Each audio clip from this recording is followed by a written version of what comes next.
first of all, we have Steve Harrigan, and all of you probably know Steve Harrigan. He was a long-time writer for our Texas Monthly, and is the author of 9 fiction and nonfiction books. His latest is called The Eve of the Mammoth. The Eye of the Mammoth collection of essays. And he is a Mitchner Fellow, and I think I told him, and I also told Jeff this story. Today I went to look for his book, which is my favorite of his books, and I've read most of them, The Gates of the Alamo, which I'm sure all of you have seen. It's a New York Times bestseller. And I looked in, I thought, well, it's a historical novel. So I looked in the fiction area of our library, and it wasn't there. I had filed it in history, because it really is. It's the best book on the Alamo I've ever read. And what's really nice, and what really marks a true historian, is they're not only arduous in their research and extremely accurate, but they're very honest. And in this book, in the back, he tells you exactly what's been created by him and what was real and how much he was able to prove the facts. So I'm much in admiration of that. Anyway, we're really pleased to have you here.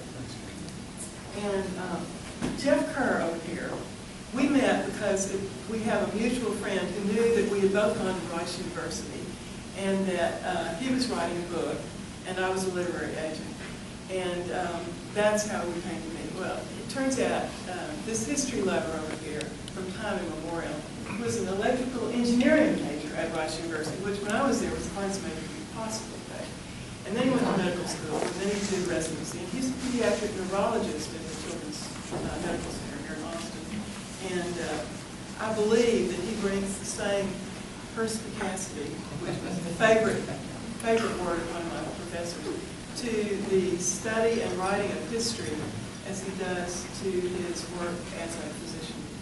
The first book he did, which a lot of you may be familiar with, was this one, which is everywhere. It's Austin, Texas, then and now, a photography scrapbook. And he took most of the all of the contemporary photographs, and they're compared by the same perspective of photographs in the 19th and early 20th century with photographs in 2004. And I think this has gone through at least 3 printings, maybe 4, hardback and soft cover. I'm so proud of you. The second book we did, I was able to acquire as de facto pro bono publisher at Waterloo Press. And I knew about the book that we're going to talk about tonight, and I knew that there were some leftover stories, some leftover tales. And so I persuaded him to compile them in this little book that Waterloo Press published after a quiescent period for the press, called The Republic of Austin.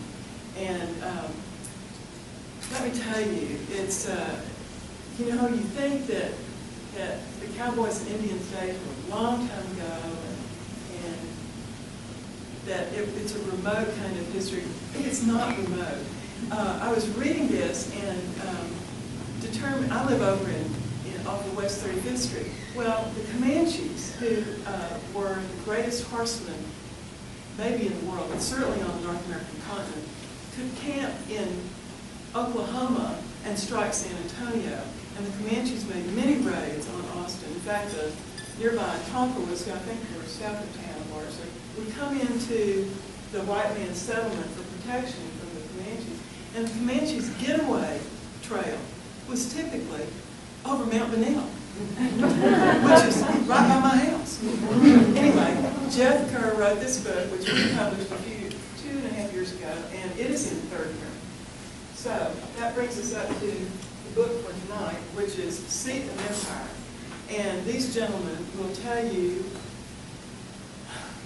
no, what we decided to do is not have a tell you kind of presentation, but rather have an interview sort of program. And this fellow has lots of good questions for this fellow. And so I think you're in for most interesting time. And when they're kind of done, if you have any questions, you're welcome to address them to these gentlemen. So thank you for coming. Thank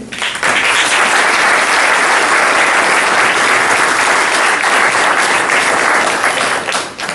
a lot, Kathleen. Can everyone hear us okay? Some people may not be able to see us very well, but we'll try to be visible. My job is to talk to Jeff about this wonderful book, Seed of Empire, which is a book that desperately needed to be written. Those of us who live in a place for any period of time, I think, tend to sort of be numb to where we came from, to begin to think that history is something that happened somewhere else. But as Kathleen just said, I mean, where she lives was part of the Comanche War Trail. I remember, I ride my bike around town all the time, and I ride through Cedar Springs Park, where Gideon White was killed by Comanches. I ride my bike on Lance Armstrong Bikeway, where I think Jacob Harrell's cabin was, corner of the junction of the Colorado and Waller Creek. So this is really, I think, a book that is thrilling for those of us who live in Austin. It's very scrupulously researched. It's very well told. It's full of remarkable characters and amazing incidents. That was I thought I knew something about the founding of Austin, but I'm just sort of amazed at every page of this book. So I'm very excited to be able to talk to Jeff about it. And the first question I had is not so much about the book, but about how you wrote it, or why you wrote it. Because I have this feeling that pediatric neurologists are kind of busy. Where do you find time to write a book of this scale, which is very comprehensive? Let me just say, it's the story of Austin from its settlement as the village of Waterloo, more or less, in roughly 1838, to it's becoming the capital of Texas, to its becoming the capital of the state of Texas when the Republic of Texas flag was lowered on the Capitol steps, the former Capitol, in 1846. So, I mean, this is a big chore. There's lots of stuff in here. There's lots of primary research. Clearly, you did it. You have an engineering background, but you did it in a way that this I think would be the envy of any librarian or trained historian. So why did you do it, and how did you do it? How did you find time to fit this into your schedule? Well, that was not always easy.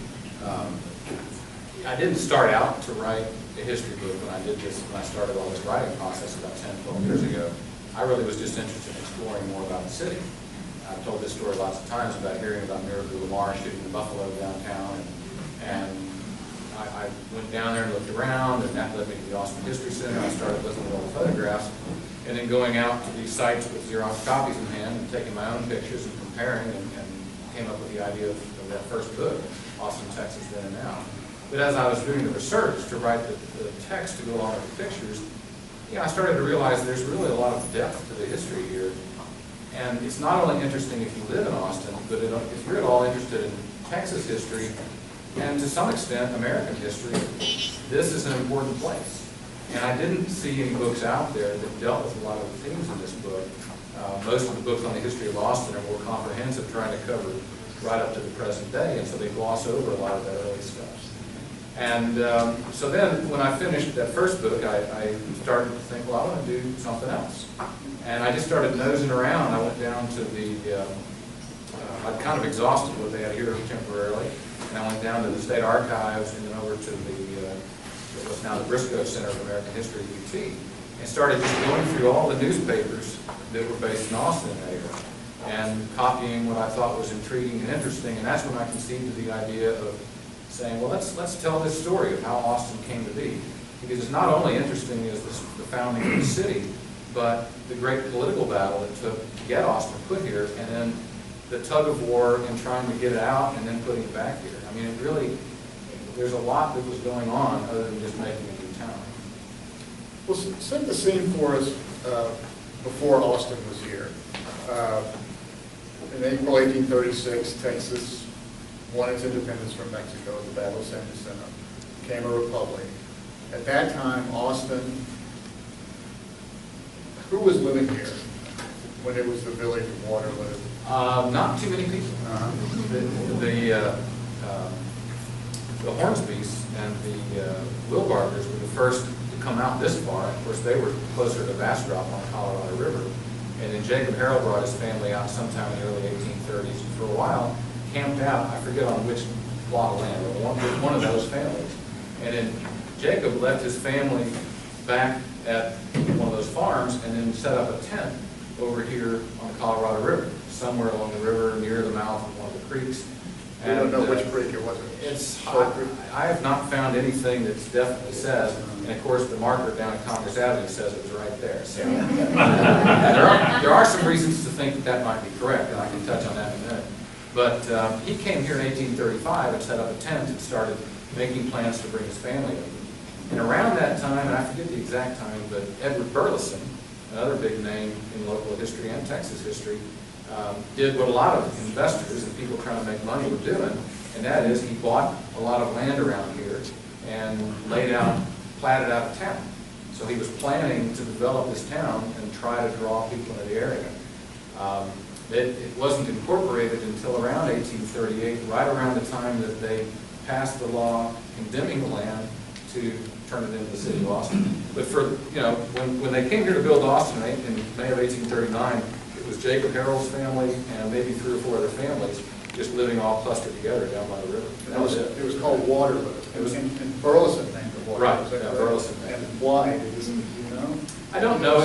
I don't know exactly why he chose Waterloo. There was kind of a trend back then to pick these classical names. I read an article written back in the 1840s where some guy was complaining about that all these cities that never came to really much of anything have names like Athens and Troy and Paris and Waterloo. So they typically look back to Europe or classical Greek or Roman literature for these names. And you point out in the book that Waterloo was one of many sort of startup towns. Yeah. People were trying to get lure people to and sell lots and make a go of it. Most of these towns, I assume, didn't happen. There were lots of them, and I think Burleson even had his hands in at least one other called Comanche, which was a little bit east of here and ended up becoming nothing. It's now gone. And so that would have been the fate of Austin had it not been for what? Well, Austin was created specifically, the legislature passed a law saying we're going to make a new town, we're going to call it Austin after Stephen F. Austin, and it's going to be the seat of government. But they hadn't picked a spot. And they did this initially while Sam Houston was still president in 1838. And their search committee went out and made a report, and they voted on a place near what is now LaGrange. It was called Evelyn's League. Evelyn, I guess, owned that land. And Sam Houston vetoed the law, saying that there was nothing wrong with the spot, but that he did not think it was right to leave the city of Houston when the legislature had already promised to stay there until 1840. Plus it was called Houston. A lot of people think that's why he wanted to keep it there, but I have found no evidence. He complained about Houston as mightily as anybody in his private books about mosquitoes and the mud and everything else. But yeah, the fact that it was named after him, I'm sure didn't hurt. Anyway, so Evelyn's League was out. Well, about that time is when Lamar became president. And he's the guy that wanted to push the capital as far west as he could.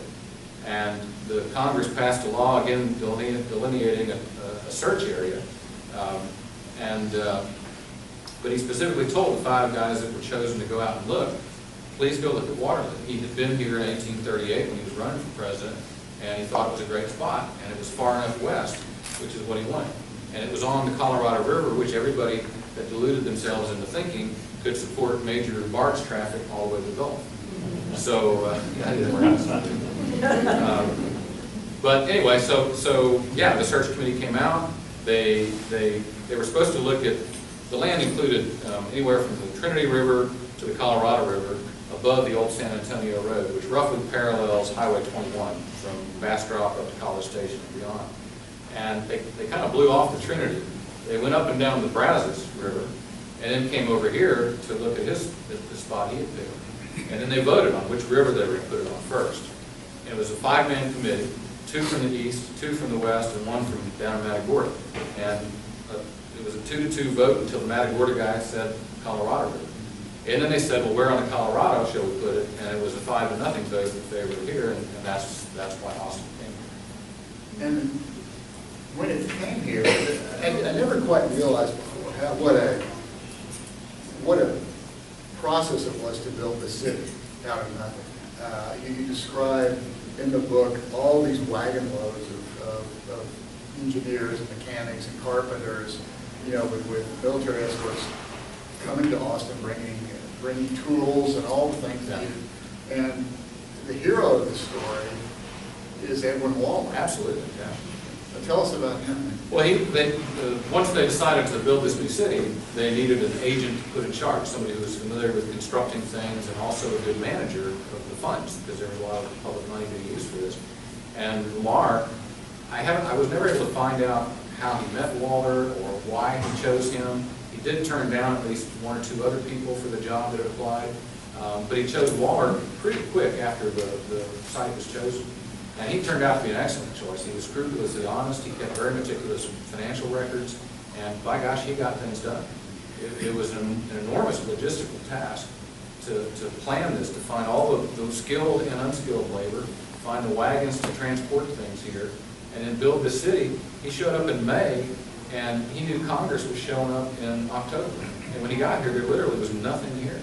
So he knew the government of the Republic of Texas was coming here in what, 6 months? 5 months to basically go into session. Right, exactly. And he had to build a capital out of nothing, out of nowhere in that time, and he did. And he did, and everything was done by the time he got here, and that had not been the case in Houston when the government moved there in 1837. The same promise that they were going to have a Capitol building ready. Well, they got there and they started their session, and there was no roof on it.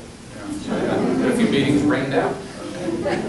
But Edwin Waller had it all done. Now, these weren't the most beautiful, sturdy buildings. They weren't meant to last. They were just meant to house things until more permanent accommodations could be made. How many buildings did he build in the space of 5 months? Well, the ones that I know about for sure that he was involved in, now he didn't necessarily he hired construction guys, but it was the Capitol and the presidential mansion were the two big ones. And then he had to build a whole row of government department buildings up and down Congress Avenue. So the Navy Department, the Treasury Department, the Land Office, and all that. And they were all pretty much the same, just big square blocks. The Capitol was a bit different because it was bigger. And then, of course, the presidential house was unique in that respect as well. Now, the presidential house is where the governor's name is today, or am I No, the president's house, it only lasted until 1847.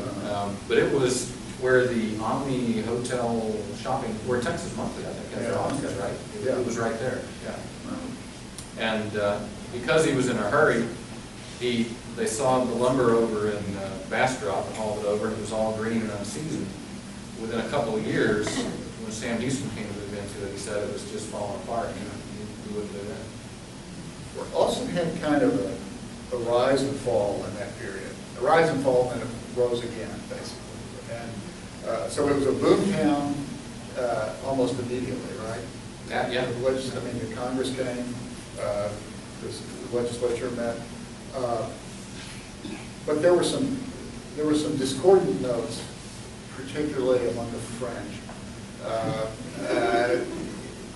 When the charge d'affaires of France had an issue with a pig. Could you discuss this? The pig war. Now, I had lived in Austin 10 years, and I've been hearing about the pig war this whole time, and all I knew was it involved pigs and Frenchmen. So, it had to be fun, right? But if you look at the details of that story, and this is in that second book, Republic of Texas, Republic of Austin, it really had some major political implications.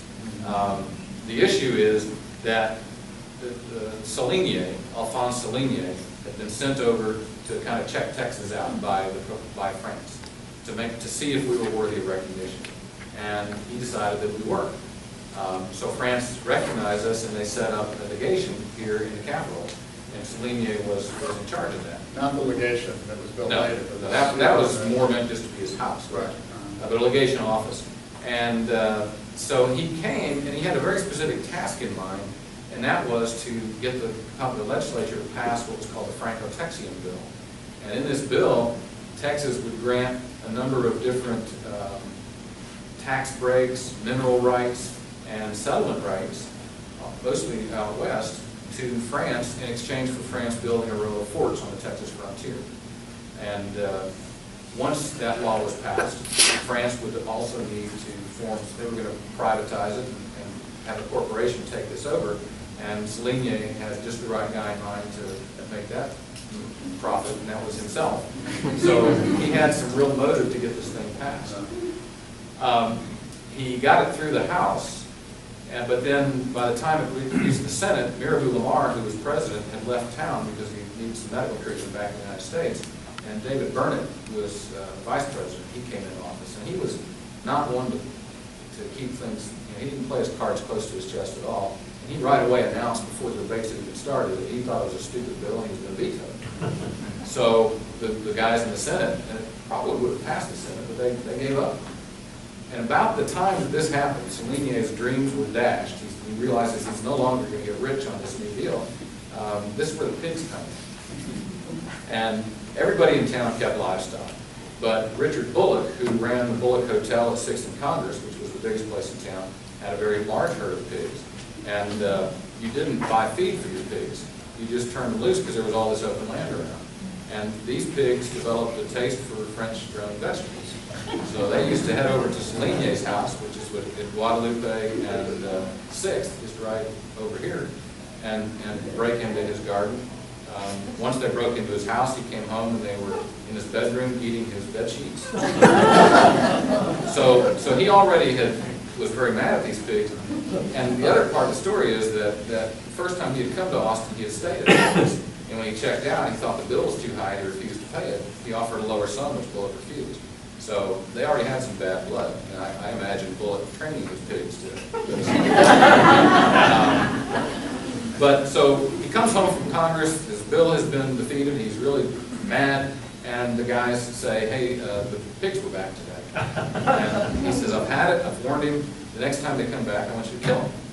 Which, within a few days, the pigs were back, and the guys with supposedly pitchforks and pistols dispatched several pigs. That night, Celigne had a big dinner party planned, and realized he didn't have to go shopping. So, he served roast pig, and somebody at that party was friends with Richard Bullock, and he could not wait to run back to Bullock and tell him about this the fine pig, compliment him on the roast pork they had. So he was mad. The next morning, one of Celigne's servants is walking past Congress on the way to the office he had rented on the other side of town, and Bullock came out and accosted him, beat him with a cane. To make a long story short, Celigne got involved. He was very upset and angry. He was talking to the Secretary of State, James Mayfield, who he privately thought was a complete idiot, but that's what he had to deal with. And Mayfield wanted nothing to do with this and said, I'm turning it over to the courts. And there it sat for a while, but then one day Celigne had some business to conduct with Colonel Flood, his counterpart in the United States Embassy, and Flood was staying at Bullock's place. And Celigne summoned up his courage and went over there, and Bullock saw him and accosted him and threw him around a little bit, and actually physically threw him out. And that's when Celigne got really mad, went back to Mayfield and demanded immediate punishment. And when that wasn't forthcoming, he threatened to close his office until he could receive word from his bosses in France about what to do. And then Celigne, or rather Mayfield, reaches into his desk and says, well, you're within your rights to do that, but if you do that, you lose your diplomatic immunity. And I have this complaint filed against you from a guy named Richard Bullock, who says that it's illegal to not maintain your fences in good order, and that also you murdered several of his pigs, so I'll have to arrest you for that. And that's when he left town. And that's when we broke off relations with France and didn't get the $5 million loan we were pushing for.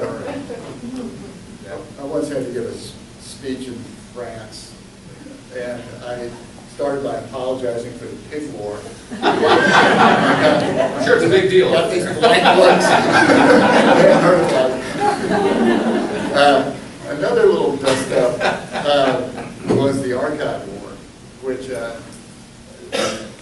I'm part of the group that raises money for statues, and we did the Angelina Eckley statue on Congress Avenue. Well, tell me why it's not pointed at the land office. Because it's pointed toward Houston. Oh, that was an aesthetic choice and also a kind of tongue-in-cheek choice. That makes good sense. It makes good sense. Yeah. But at the time we were putting together the money for that statue and dealing with the sculptor in the city and everything, I have to say that the whole archive war, which you will probably tell us about, for those of you who don't know, struck me as kind of a comic opera thing. But it was dead serious. Absolutely. It was a very significant moment in Texas and even American history. It was, and it's another one of those stories, just like the pig war, that on its surface is really funny. But if it had had a different outcome, we might be sitting in the middle of a prairie right now. I mean, there might not be a city of Austin. There's a very real chance that could have been the outcome.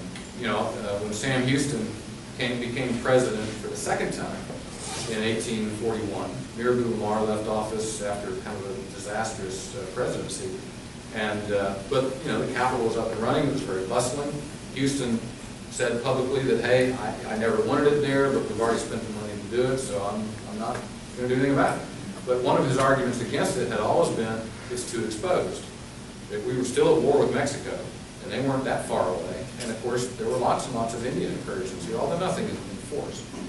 So, not long after he became president in 1841, Mexico sent two different armies, about a month or two apart, up to San Antonio. First time they came, they stayed a day or two and turned around and left. The second time they stayed several days until being lured out into the open into a fight, which they lost and then left. But that's when Sam Houston said, I told you guys, if we'd lost that battle, the next thing is they'd be rolling through Austin and burning the town, and we'd lose all the records. And the main thing they were worried about was the land records, because if you burn the land records, you're pretty much wiping the slate clean, and nobody knows who owns what. So Houston ordered all the government departments to leave Austin and to go and reconvene. He ordered Congress to reconvene in Houston, mainly because that's where they already had some buildings, and then they could figure out what to do from there. And he couldn't get a quorum in Houston, so he gave up on that and said, okay, we'll go to Washington instead. And back then, they didn't call it Washington on the Brazos. I'm not sure when that came about, but it was just Washington. Well, all the department heads obeyed, except for Thomas William Ward, who was in charge of the land department. And he couldn't obey because of the locally formed archives committee. These guys riding the roads, mainly the road between here and Bastrop and then one between here and Brushy Creek, searching everybody leaving town to make sure they weren't sneaking the archives out. Houston sent a couple of guys over to get them out anyway with a presidential letter. They showed up, made the mistake of just brazenly loading everything on the wagons. It was getting dark, so they went into the nearest saloon, spent the evening drinking, and then stumbled out on the porch the next morning to ride out of town, and were faced with a crowd of angry Austin citizens armed to the teeth, and there was a cannon pointed right at them. And one of the guys says, I know that woman right there, and I know she'll shoot that cannon. So we don't know who that was, but we have her to thank, because these guys left town. Houston charged treason. Austin didn't care. But then, so he got two more guys, Eli Chandler and Thomas Smith, and told them, raise a force of men this time, but don't tell them what you're doing. Tell them you're going out cruising for Indians. And they'll be more likely to have success there. And these guys came into town on December 31st, 1841. Before they hit town, the Indian alarm bell rang. Don't know for sure it was them, but it seems awfully convenient, because all the men grabbed their rifles and left town to go look for these Indians. And the women and children and the few men left in town gathered at Bullock's, which was the biggest, safest place in town. And while that was going on, one of the men, Joseph Robertson, a physician, noticed that some wagons had pulled up to the land office, which was on the northeast corner of 8th and Congress. And he wandered up the street and asked them what they were doing, and they told him, basically shove it and go about his own business. Well, he went back and told everybody, hey, I think they're loading up the archives, but there's nothing we can do. One of the men was on crutches, and an old man and a bunch of women, which they didn't think could do much. Well, it turned out he was wrong, because one of these women, Angelina Everly, who graces Congress in the statue now, started shaming these guys and saying, come on, you bunch of wimps, you got to do something. We're going across the street, and there was a cannon in the shed over there for Indian attack, and she said, what's that cannon for? All right, so they wheeled the cannon out, and they pointed it up in that direction, loaded it with grape shot, and so the story goes that she ran into Bullock's and came out with a torch, and took aim, realized it was off a little bit. Angelina herself shoved the barrel over to aim better, and then lit the cannon and set it off. That's what the statue commemorates. And fortunately didn't hit anybody, but it did speed them on their way out of town. They were trying to be sneaky. They weren't going to go to the Bastrop Road because that was the main highway. They headed up towards Brushy Creek, an old abandoned fort, Fort Kenny. And the Austin guys, once they came back after hearing the cannon blast, they were smart enough to realize where they went. By now it was getting dark, and it was cold, raining, and sleety, but they sent out, spread the word, just like Paul Revere in those old days, and everybody hightailed it up to Brushy Creek. When Eli Chandler and Thomas Smith got up the next morning, there was that cannon pointed at them again. And pretty quickly, their 20 guys said, we didn't sign up for this, we signed up to fight Indians, and they abandoned him, and he realized he lost, and the archive stayed. And if they hadn't, who knows what would have happened. They ended up in Angelina Everly's house. They did. They buried him in her yard, because they wouldn't give him back to Thomas William Ward, because they felt he'd just give him away. Right. I want to open it up to the audience for questions, but I just wanted to ask one more question before we do that. After the archives were around that time, Austin sort of became like Detroit, it seems like. It fell into this deep depression, and people were moving away in droves. What saved it from just moldering back into the prairie?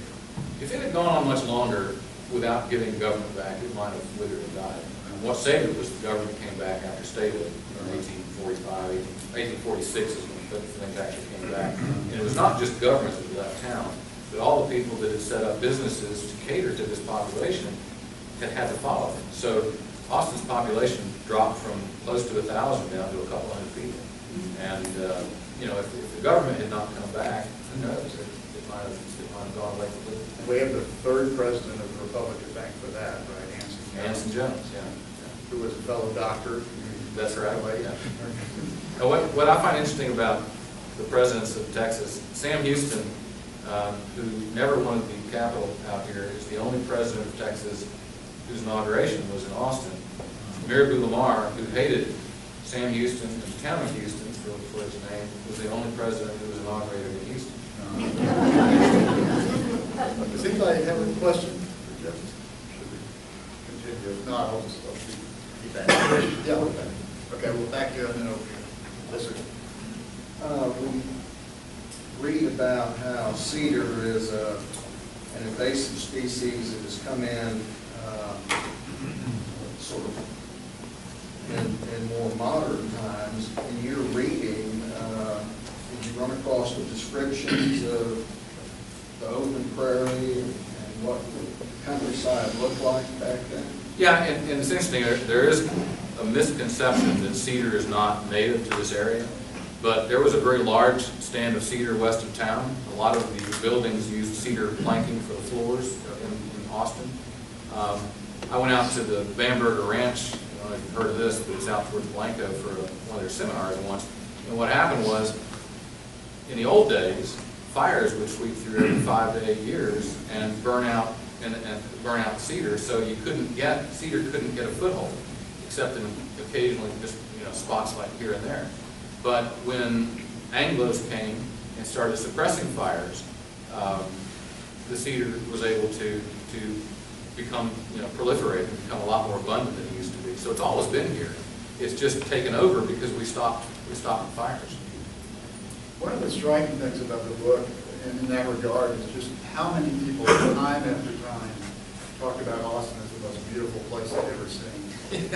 And it's kind of characteristic of reports that you read of that time for any place, really. The most beautiful country God had ever created. But there's something really special, it seems like, about Austin for these people.